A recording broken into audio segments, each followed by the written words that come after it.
You are listening to the IFH Podcast Network. For more amazing filmmaking and screenwriting podcasts, just go to ifhpodcastnetwork.com.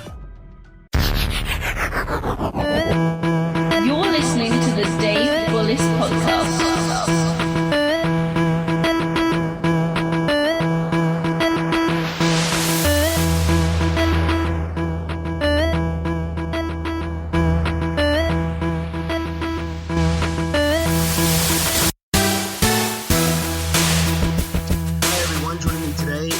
Karr. She is an actress, a writer, and a producer, and her latest project, Radio Free Albemuth, is hitting theaters this week. It is also available on Amazon Digital Download, and which I will put a link for in the show. Elizabeth, how are you? I'm good, Dave. How are you doing? Pretty good, thank you. So, Elizabeth, just to get started, how did you get started in the film industry, and especially in acting? Could you tell us a little bit how you got started? Yeah, I had. My acting started out pretty early on a sort of family community theater level. My mom was an English teacher and a thespian, and she directed a lot of the different plays in schools and would do plays with the neighborhood kids. So it was always something that I thought was fun, but never anything that I thought I would make a living at or choose as a career. But then after I graduated from Cornell and went to New York, I, almost as a hobby was doing some acting in theaters, and then it just sort of took off. And I furthered my education at drama school in England and sort of never looked back. So the first 20 years or so, I was primarily acting and producing theater as well, both in New York. And then when I moved out to Los Angeles, I'm in a theater company here called Pacific Resident Theater, which is a terrific company. I really took my time to check out the Los Angeles theater scene when I arrived here from New York, and Pacific Resident Theater was one of the leading lights. And I applied for membership and got accepted, and it's a wonderful group of people. I also was very involved in Classical Theater Lab for a long time, both on the board and being one of the leaders of the theater and as an actress. So my theater roots run deep. And then when I moved out to Los Angeles, film and television capital, I worked in television and film. And so that's a thumbnail sketch of my acting background. So what were the biggest differences you noticed between New York and Los Angeles? Transportation. New York is so easy to get around. Every time I go back, I think, oh man, subways, buses, even walking, everything's accessible. In in Los Angeles, you need your little car. I have a few friends who try to get around on public transportation, and I really take my hat off to them because the city fathers don't make it easy in Los Angeles. Hopefully that'll get better.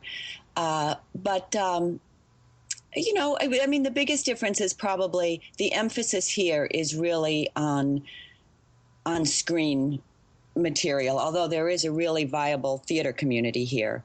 New York, I was much more involved in the theater community, and it was thriving and wonderful, as actually it is here, too.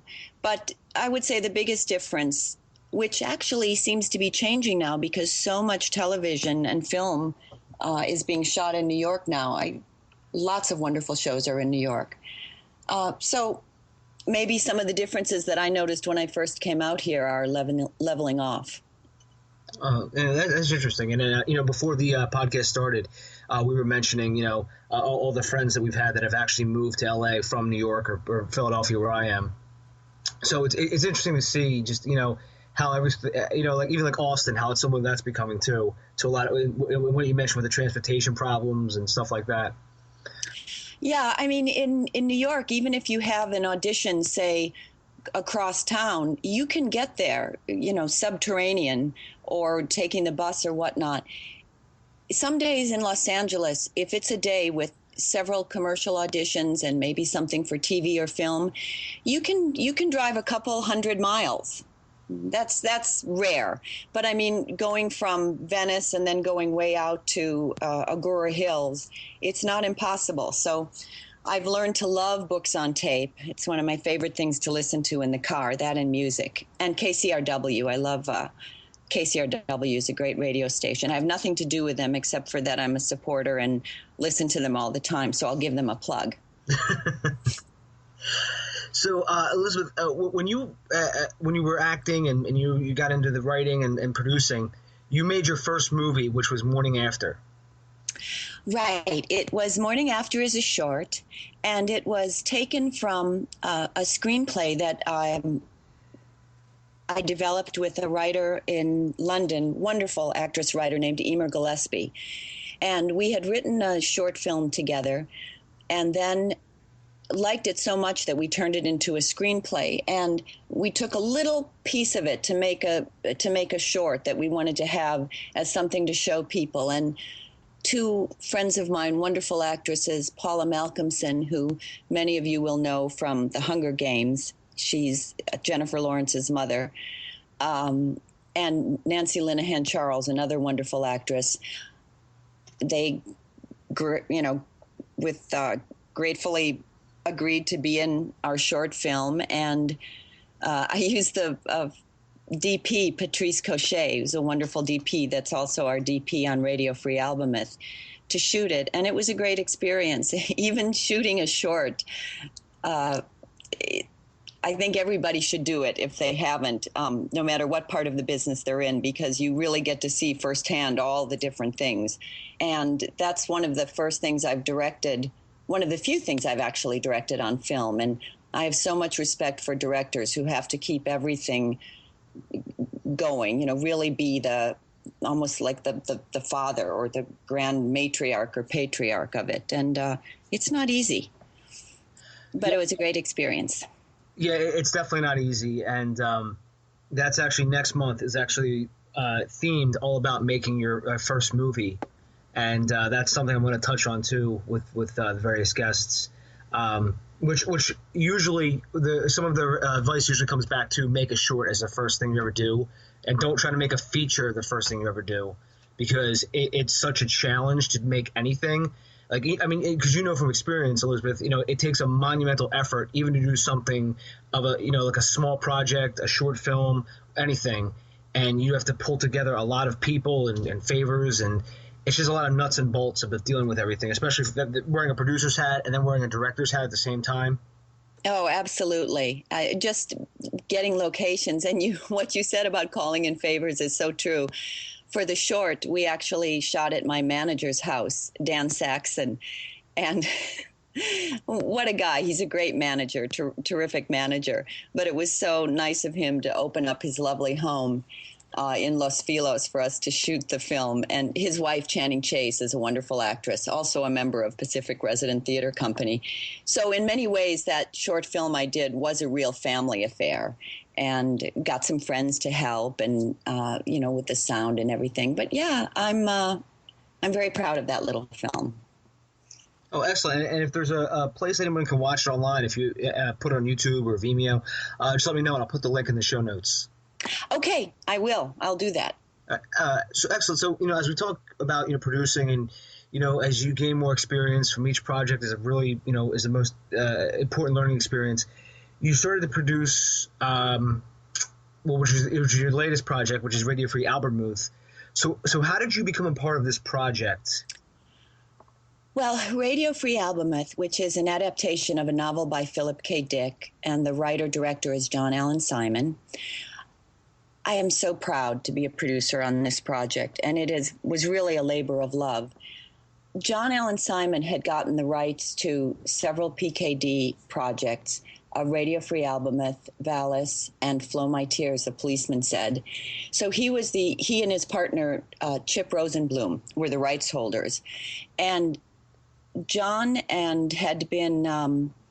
Flow My Tears was optioned by Tom Cruise's company with Paula Wagner for Paramount. And Oliver Stone was actually attached to direct. And the money that John got for that allowed him to exercise the options. So he owned the Phillip K. Dick projects outright with Chip Rosenblum.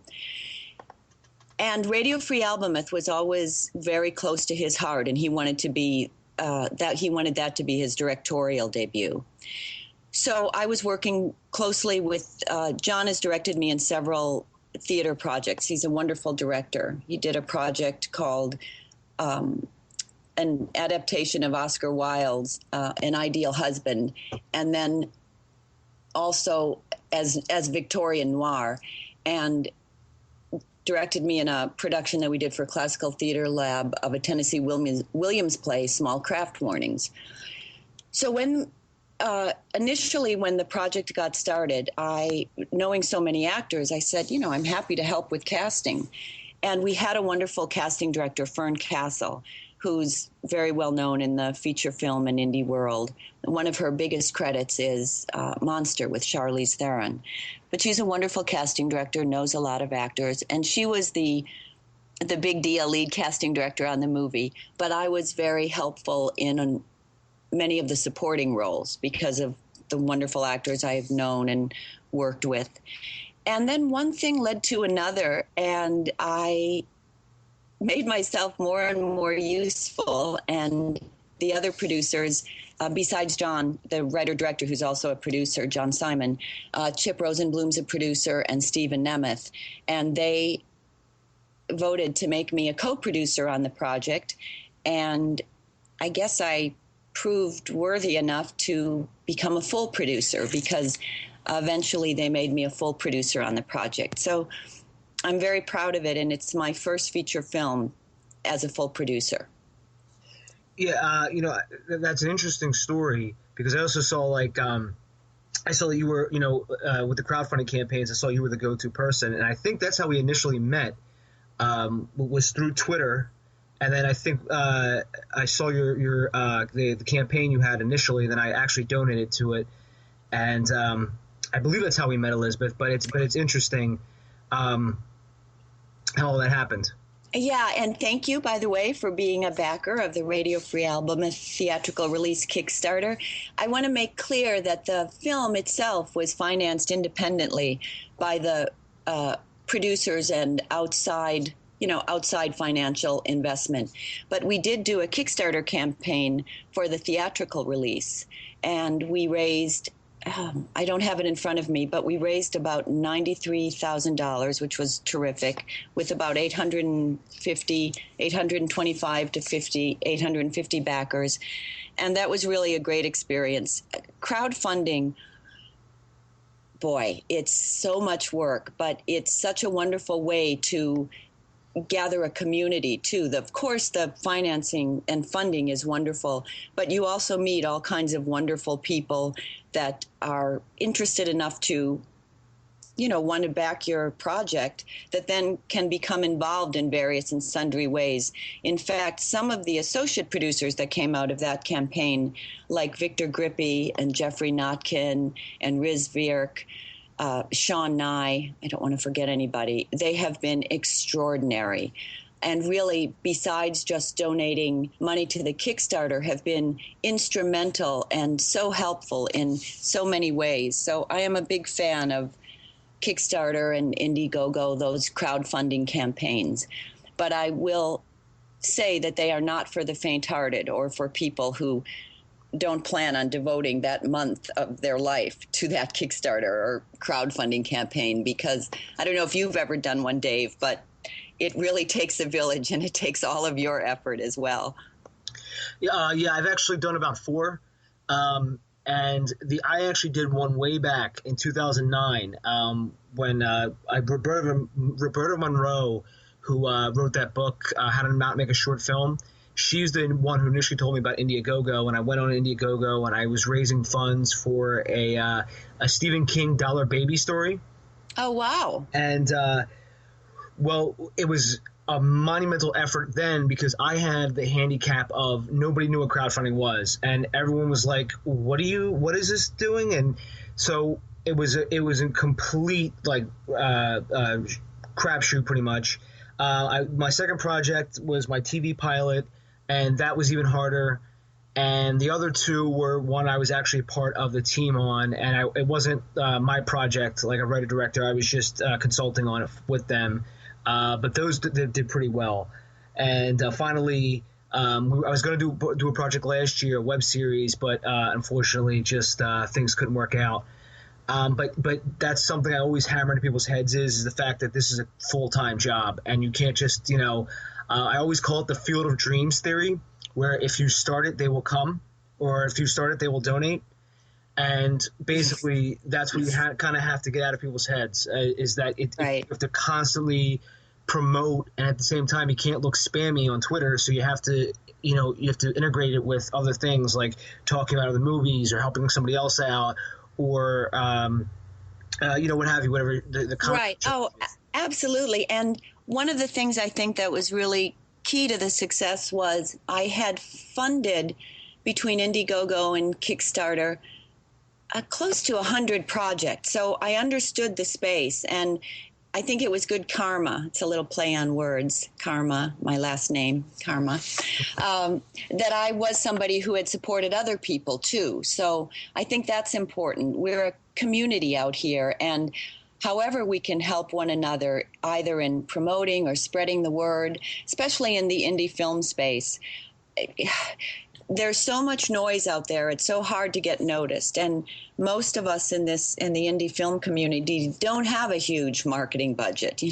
A marketing budget dollar-wise may not even exist. So social media and helping one another is so important. And I really believe that the more you do for others, the more it comes back to you. So,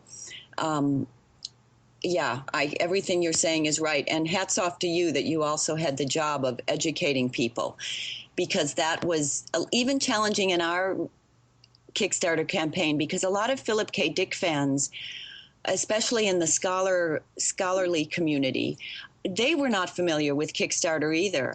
I don't know the exact number, but we had many first-time backers on Kickstarter. They hadn't known about the program Kickstarter until they knew that Radio Free Albemuth was trying to raise money for its theatrical release, and I would have to educate them. And people are so loath sometimes, especially in the Phillip K Dick world, where paranoia can run rampant, to put their credit card on a site or something like that. So I understand the challenge that you had, and I really applaud you for getting through that barrier. Well, thank you very much. And I was going to say, that should be a hashtag for you. Should be karma, which would be KARRMA. That's a good one. That's actually the name of my Tumblr. But yeah, if you ever feel free to use that. If you ever, I don't know. Sometimes I use different things in my last name, and I just sometimes throw it into a hashtag on Twitter. Yeah, that's a good idea. And going back to crowdfunding, Twitter, I find, is the absolute best tool to use for crowdfunding. Dave, I agree with you, but I have to tell you that is not the general consensus out there. In fact, when we started our campaign, people said Twitter was probably the least effective. But that was not the case with us. I think Twitter is a great way to reach out and expand beyond your friends and family and followers on Facebook. I found Twitter very helpful in that way. Email is, of course, I think still the best. The more personal you can have contact, and obviously face-to-face too, especially if they're on a mobile phone where they can, click and donate on the Kickstarter or Indiegogo or crowdfunding campaign right at that moment. Yeah, I actually, as soon as I said Twitter is the best, it is the second best. Obviously, email is still king, because, even when, you sign up for anything online, they always ask for an email address, like, hey, get my free report or get my free ebook or get my free video lessons. Getting that email address is so critical, because now you can put it with a list, and it's, you can, with stuff like MailChimp, you can actually see, like, okay, who opened it, and what time and how long they spent on it, which is a little Phillip K Dick paranoia there, but I can see all that stuff. But email was key for my TV pilot. With Twitter, though, I mean, the big successful campaigns that I know of, like Hybrid Vigor with Brandon Fowler, he used nothing but Twitter, because he actually moved to Latvia to make his movie all the way from LA. and he just started a Twitter, and even has lessons of how he used Twitter to find all these people and to convert them to customers who were like, hey, this movie looks really cool, I want to donate to it. Yeah, Twitter was a great tool. I'll have to check that. You'll have to send me that link for his Twitter lessons, because I'm always eager to learn more about utilizing social media. No, sure. So I also want to ask, why did you use Kickstarter over Indiegogo? I think Kickstarter and Indiegogo are both great platforms. Probably the reason that we chose Kickstarter is we like the idea of all or nothing. And I know that Indiegogo also has that application where you can choose to make it an all or nothing campaign. But on Kickstarter, there's no option for it.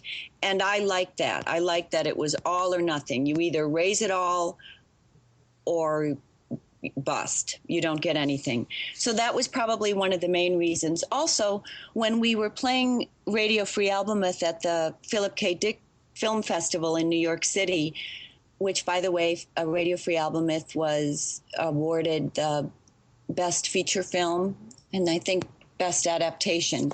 Oh, that was London Sci-Fi Film Festival. But we met with Kickstarter in New York. They were great. We met with Elizabeth Holm and met some of the people there, and that was probably what decided us to go forward with Kickstarter, because we had that personal connection. And as I said, I had backed so many projects on Kickstarter. I liked the way it worked. So that was why we went Kickstarter. Having said that, I think Indiegogo is also a great platform too. And there's another one out there that I'm not as familiar with, but our friend Brad Wyman runs it, Fund Anything, which is another crowdfunding platform. So I guess there are many out there, but the name brand of Kickstarter at the time, and that it was all or nothing, is what pushed us over the edge to choose Kickstarter. Yeah, there's so many now that have popped up, like Seed and Spark. There's also, Fund Anything is also popular, and there's a couple others that their names escape me at the moment, but Kickstarter still has like the highest rating for, in terms of web visits and everything else. So that, and also they do have that one perk, which is it just comes up in language. You're like, oh, I'm going to kickstart my project. Because, and I was talking with this to like even Dry Trigonus, because you don't say I'm going to Indiagogo my project. It's just pretty good. It just fits right into the language, and it really is a benefit for Kickstarter, because it just fits right in. Oh, right, you're right. It's such a clever name, Kickstart, to kickstart a project. And just one thing about Seed and Spark. At the time that we did the Kickstarter, I wasn't familiar with Seed and Spark, but I have since become familiar with Emily Best and the Seed and Spark gang, and I'm a member of that online. And I think that's a wonderful campaign. I love what they're doing. Not campaign, place. And it's different from Kickstarter because there are all different ways you can help besides funding. But I hope in the future that there'll be a project that I utilize Seed and Spark for, because I think that's a really cool platform. Yeah, it is, and especially for filmmakers, because you can donate, like equipment or what have you. Exactly. Money. So when you were making your Kickstarter campaign, how did you brainstorm perks? Did you consult with anybody, or did you actually did all the producers sit together and just go through all the various campaigns, see what worked and what didn't work? Yeah, we did our homework looking at various campaigns. We also were, John Allen Simon and I are members of Film Collaborative, which is a terrific organization for all filmmakers on a zillion levels. They're very helpful. And Brian, one of the people who works there, Brian, we used as a consultant for our Kickstarter project, and he was terrific. And he really knew a lot of the ins and outs, just the nuts and bolts of how it worked. And I think the one thing that I took away from meeting with Brian was to have interesting things that people would want, which sounds so simple and clear, but you have to really think about that. And I found that, say, props from the movie were such a good thing. We had created these newspapers about when the Valis satellite was shot down, and when people see the movie, they'll understand what that is. and we had 20 copies of that newspaper. I think those went in the first 10 minutes of the campaign. So, which told me that I probably greatly underpriced them. But it was something that people who were really into the movie or like to have a fun prop would like. So things like that, we brainstormed together, and I did a lot of homework looking at other sites. We had some wardrobe from the movie, some different posters that were used on the set, in addition to the posters that we created. So, yeah, we did spend a lot of time trying to come up with fun, interesting perks. And we also, one of the things that we did was we offered some co-executive and associate producer credits, which were great that some people took those because those were big ticket donation items. And those are some of the people that I mentioned earlier, like Sultan Darmaki and Sean Nye, Victor Grippi, Rizwan, Michael Stephen Rees, different people that came in through that way that have been so helpful in beyond just being backers on Kickstarter. You know, it's actually the Sultan's birthday today. Yes, I just wished him happy birthday on Facebook. He's great. Yeah, same here. Because I actually met him when he was helping A.D. Lane with Image and the Not Quite Dead. Mm-hmm. And I don't know if you're familiar with that project, but that's how we met. And then we started talking, and then so it's a small world. But it is a small world. And Sultan, let's give a big shout out to Sultan, because he, out of the blue, came on as an associate producer on our Kickstarter. And how great was that, to go to bed and then wake up the next morning and see that you've, gone up quite a bit. And we've met with Sultan in Los Angeles. And as you know, he's just directed his first feature film. Yes. So he's really, he was even in the Wall Street Journal did an article about crowdfunding, and Lucas McNally was mentioned, and Sultan was mentioned too. So he's a bit of a crowdfunding guru, or crowdfunding sugar daddy. I'm hoping to have him on either later this year or next year, whenever Kids vs. Monsters comes out. Oh, great. So, just talk about your perks. Your most popular perk was the $50 level, which was actually, I was a little surprised at that, because usually the most popular perk, the level, is usually $25. So you obviously did something right, because your main perk was the $50 level, and that was the most popular level. That was really John Allen Simon's brainchild, because it's the DVD of the movie, but it's also a limited edition DVD that won't be sold in the stores. The DVD that'll be in stores in October is also wonderful, and I hope a lot of people buy it. It'll have the writer-director commentary by John Allen Simon, and the trailer and different things on it. The limited edition, the special limited edition that we did for Kickstarter, will have outtakes and some deleted scenes, some interviews, and we're trying to make it really, really special. And I think that was one of the reasons why that was such a popular perk, because people who found their way to our project were really supportive, either or both, of Phillip K. Dick or the novel Radio Free Albemuth, or John. In the Phillip K. Dick community, people know how much John knows about Phillip K. Dick and had read the screenplay or seen it as a work in progress, and were big fans of his. So I think that was why that particular perk was so well received. Yeah, that's a good point. Because I was talking with Sherry Morris Kaler about this, and we always go back about how important a physical copy of the movie is, and I've always been one to say I don't really know how much longer the physical, whether it's a Blu-ray or a DVD, is actually going to be around. And one of the ideas that I was always playing around with is to put it just on a flash drive and then send that out.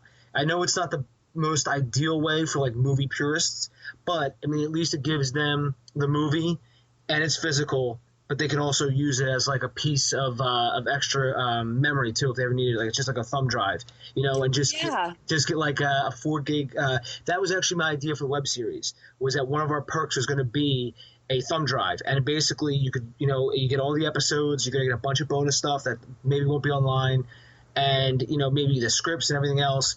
and then that way you always have that physical copy, and you wouldn't be allowed to erase it either. So out of that 4 gig flash drive or how big we made it, like 3 gigs would be tied up with the actual materials, and the other gig would be free to you as the purchaser to do whatever you'd like with. That's a really wonderful idea. That is a really wonderful idea. And I know that everybody is saying, or a lot of people are saying, oh, DVD is dying and all that. But I think that there's always going to be a market for real purists and real cinephiles to want to have the DVD, or just the same way LPs are coming back. There's a really viable record collecting community out there for people who, yes, CDs and MP3s, all that stuff is great, but some people really want to hold that record album in their hand and almost as a collector's item. And I think the same thing will be true for DVDs. We'll see, but I was surprised that was such a popular, well, not surprised. I was happily surprised, I guess, that was such a popular perk. But I think there are a lot of people who want to own it, who want to be able to hold it in their hands. I'm a bit like that. Ebooks and all that stuff, Kindles, iBooks, it's great. But I still love reading a book as opposed to reading it on an electronic device. So I'm a little bit of a Luddite in that way.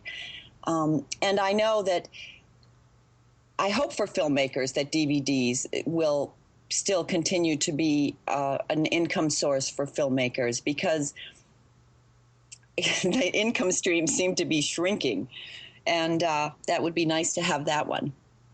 Yeah, they always seem to be tinkering with new ideas. I know, like Vimeo has the tip jar. YouTube is also experimenting with a couple of things. And I agree, it is nice to have as many revenue streams as possible, because with the way everything's moving towards, everything is going digital. So if you did release it in theaters, you have to release it at the same day. I mean, you see right. that more. Even if you were to sell to Netflix, Jason Brubaker was on the podcast, and he actually, mentions that Netflix doesn't pay anywhere near as much as anybody thinks they actually do for independent filmmakers. Like, I mean, it's literally like a few $100. And then if you're a bigger movie, though, obviously with a studio, obviously it's a completely different pay scale. But that's, this might be a good time for me to mention Yekra. Are you familiar with Yekra? No, I'm not. Yekra is this innovative film platform to screen and share movies, and we partnered with them. Our movie, Radio Free Albemuth, is available on Yekra. And what's cool about them is, besides it being a streaming platform and a place where people can rent the movie or stream to own for as many times as they want, they have an affiliate program where anybody can sign up as an affiliate, and you can choose your movies that are on the site and put links to them on your website or send out emails. And then when somebody rents or buys that film, you as the affiliate share in 10% of the profits. And they started out with a film called Sirius, which was a documentary that was hugely successful on that platform, earning a lot of money for the filmmakers. And there was one affiliate who earned $11,000 as somebody who shared the film with his fans and friends. So I think Yekra, places like that for independent filmmakers, are really a clever place to go, because it's a way of getting your movie out there. It also engages your audience and gives them a financial incentive to share the film. So I'm really excited about it as a platform. We had met with them early on. Lee Waterworth and Sonia Waterworth are the people behind it. And John Allen Simon in particular had early meetings with them about just talking about different aspects of it. So I'm really hopeful, and I'll let you know how it goes. But so far, we have Radio Free Albemuth, people have signed up to be affiliates and are sharing the movie. And sorry, it's my phone. No problem. And I'm trying to turn off my phone. People have signed up to be affiliates, and it's also a way that we distributed one of our Kickstarter premiums. Oh, interesting. I'll have to check that out. Yeah, it's Yekra. I think it's Yekra.com, and then they're at Yekra Films on Twitter. But I think for indie filmmakers, it's a really wonderful platform. And how do you spell that? Yekra. Okay. I'll put that also in the show notes. Yeah, and you can link, and if you can link Radio Free Albemuth is on Yekra. So you could link our Radio Free Albemuth Yekra link. Okay, yeah, I'll do that. Always the producer. That's a good skill to have, Elizabeth. I do the same thing. I know exactly what you mean. It's, you always got to put as many clickable, links, URLs out there. That way, nobody actually wants to type in something on an address bar. Right. It's always much quicker to put as many as you can. So, as time is winding down, because I know we only have about 10 more minutes left, just to get into casting with the movie, and also just to attend that, with casting for this movie, I didn't notice you have Alanis Morissette was signed on. Was it tough to get her to sign on, or did somehow you have connections to her, or? Well, that's a great story, and that was all due to John Allen Simon. I mentioned that Fern Castle was our casting director, and what happens when you're casting a movie with a casting director, it goes out to all of the agents and usually all of the big agents, and CAA was one of those. And they contacted Fern that Alanis Morissette was interested in meeting with the director for the movie. So we were thrilled because, as I don't want to give too much away of the plot, but Radio Free Albemuth takes place in the music industry, and well, I'll just say that because I don't want to give away too much of the plot. So anyway, we arranged for John Allen Simon and Alanis Morissette to meet for a drink, and you thought it would be just a quick meeting. Well, several hours later, 4 hours later, John came back and Alanis was in the movie. They really hit it off. She loved the screenplay. John had always thought of the character of Sylvia as a sort of slacker Joan of Arc, and felt that Alanis Morissette had the perfect vibe for that.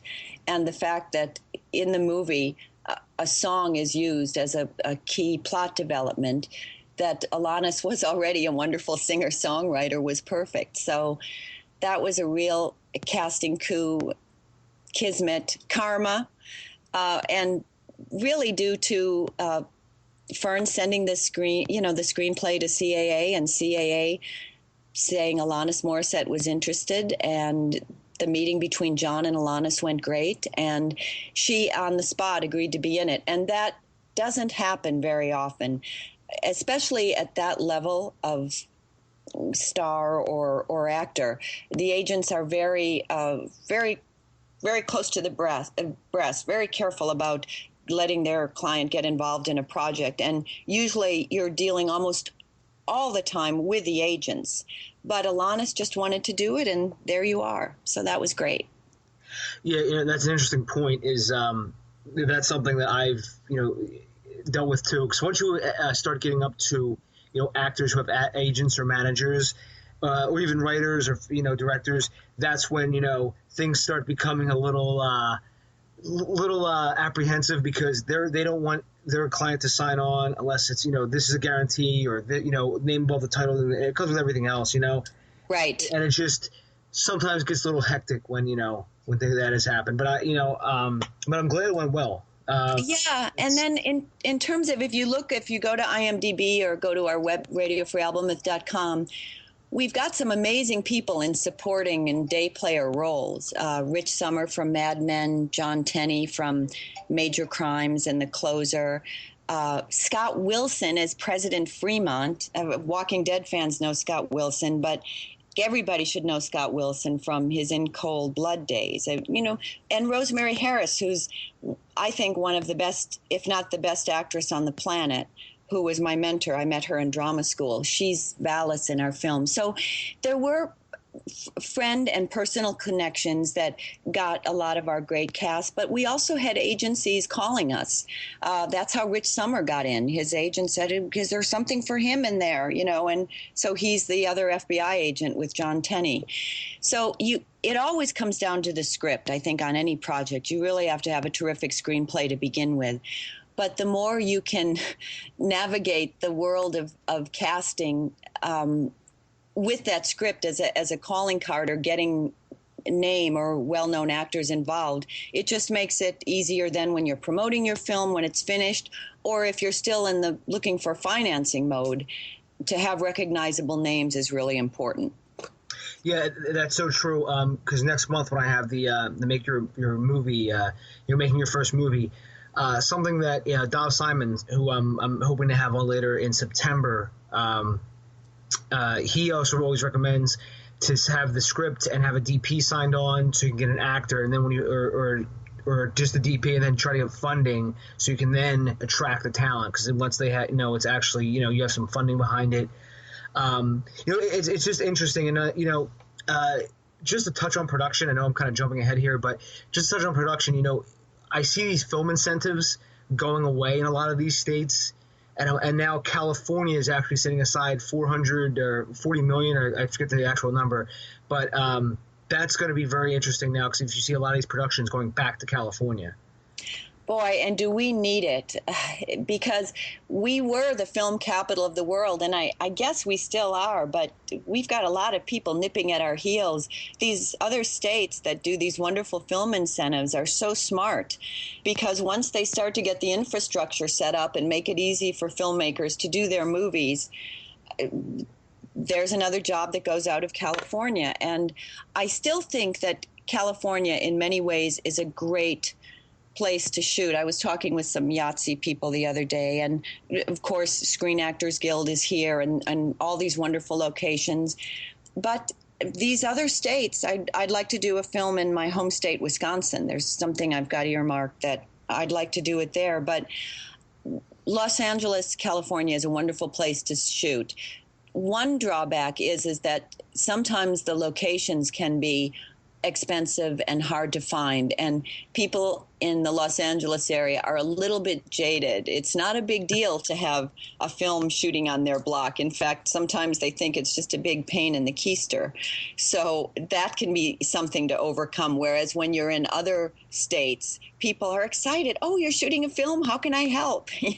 They're baking brownies and bringing them over for the cast and crew. So that's something that California that's one of the minor drawbacks in California, but it's otherwise there's such an incredible talent pool here of crew people and cast. So I'm a big fan of shooting in California.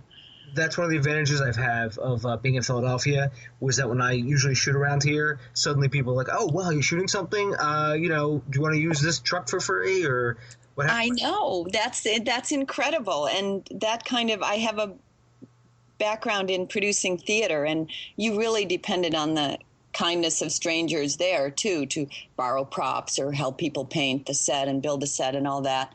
Again, it takes a village, and good karma. You help them and they help you when you need it. So, but I think that California was a little bit asleep at the wheel in letting so much runaway production happen, because once it starts to run, it's hard to get them back. But it seems like Jerry Brown and the government is trying to make that happen. So I'm cautiously optimistic. Yeah, because I know North Carolina just eliminated their tax credit, film tax credit, and then I know so now it's between Georgia and Louisiana has the uncapped film credits. Here in PA, it's like around 60 million or so. It's been stuck after the past couple of years. So, I know Oklahoma now and New Mexico and Texas are all pushing for something now. They're all pushing to have their own incentives. So, once you build up that infrastructure and, then you just immediately pull the rug out from underneath everybody, that sort of switches productions. I have friends on Facebook who are talking about how they're switching productions from North Carolina now back west. So, it's just interesting to see what's going to come with California. Hopefully they can get, everything filming there again. Yeah, and Rich Bokitas, who was our location manager, who did an incredible job on Radio Free Albemuth. He's also a producer, and he's very involved in this issue. On Twitter, he's at Film Crew LA. So if people are interested in following what's happening on that front with Runaway Production in California, he's a good person to follow. And Richard Verrier, I hope I'm pronouncing his name right, who's an LA Times writer, watches this issue closely. So he's a good person to follow too. Oh, excellent! I'll link those Twitter handles in the show notes. So Elizabeth, I think we're just about out of time. So in closing, is there anything else you wanted to discuss? I know Radio Free Albemuth is going to be at the Alamo Draft House the 29th, but you have more info on that. So yeah, it'll be on our website. Radio Free Albemuth will open at the Alamo Draft House in Austin at South Lamar, and it also opens up at the Jean Cocteau Theater in Santa Fe, which we're really excited about. That's George R.R. Martin's theater, by the way, if you're a Game of Thrones fan. He's the one who owns the theater, so we're really excited about that. And then we're looking forward. We're working on the different international release cities for Radio Free Albemuth. And I've mentioned that I'd love people to watch it on Yekra and become affiliates. I think it's a great way that you can share in the distribution income. And, of course, it's available on iTunes and Amazon and on cable, VOD, Time Warner, In Demand, all those stations. And I just want to take a moment to say that just really how proud I am to be associated with this movie, and particularly to work with John Allen Simon. I don't know of anybody who's as dedicated and talented as he, with those two qualities. He's really been a pleasure to work with, so... And we have a couple of other, as I mentioned, he has a couple of other Phillip K Dick projects, and Jim Thompson, too, is a wonderful pulp fiction writer.